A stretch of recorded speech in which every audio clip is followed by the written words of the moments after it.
a moment to just imagine a world without boundaries. It's rather difficult to picture, isn't it? Boundaries are present in every aspect of our lives. Over billions of years, the Earth has created numerous natural boundaries, and over centuries, humans have created many artificial boundaries. There are tectonic plate boundaries, moral boundaries, personal boundaries, national boundaries. Written and unwritten rules are a form of boundary. These boundaries serve as dividing lines between two different things. On one side, good. On the other, bad. Right and wrong. One country and another. Seems straightforward, right? The boundary is the tipping point, the sharp distinction between black and white.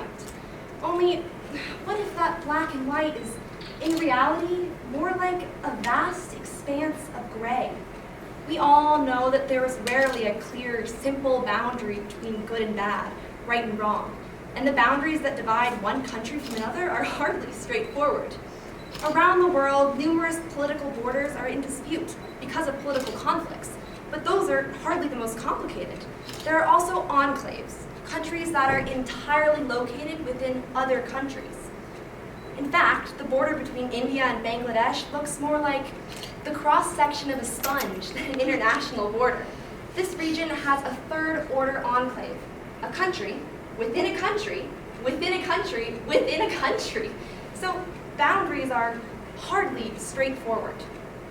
Why then do we, more often than not, act like boundaries are black and white, like they're set in stone? A politician cannot agree with a member of the opposite party lest he be named a traitor by his own party. Or, because someone has darker skin than another, they are considered less worthy of a job, or more worthy of an arrest. Some wars are fought simply because the people with whom we disagree reside on the opposite side of an imaginary line in the sand. These boundaries are common in our society, and they persist as rules, ideas that must be followed, or else what?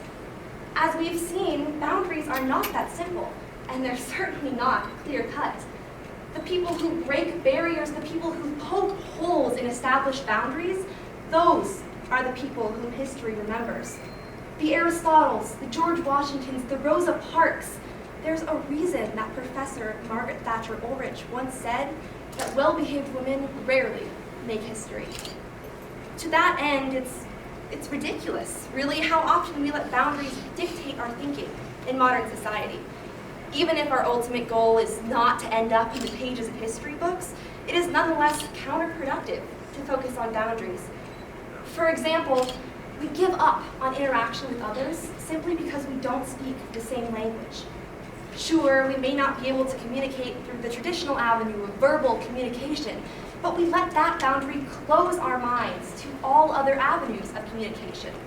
There are so many other ways to communicate, to connect, to get around that boundary. But as humans, we resist the things that terrify us. We resist change. To be honest, when I first met my cousins in Germany, I was terrified. I didn't speak German, and they didn't speak English. How are we going to communicate, to connect? It turns out I needn't have worried.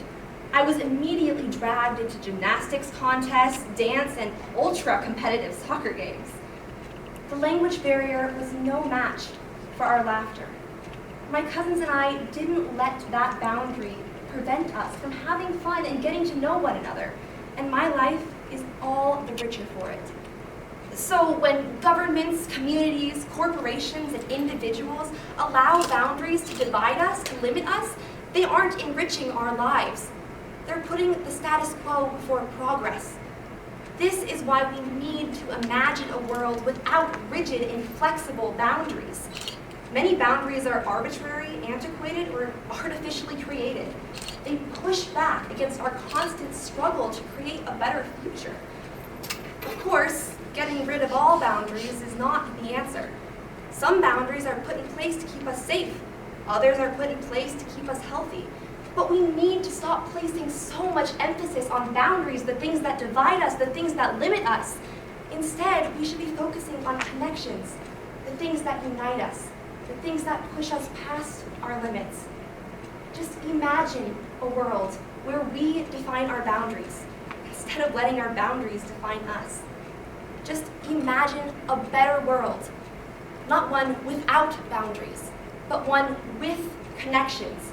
A world where the only limits to what we can achieve is that which we imagine to be possible. Thank you.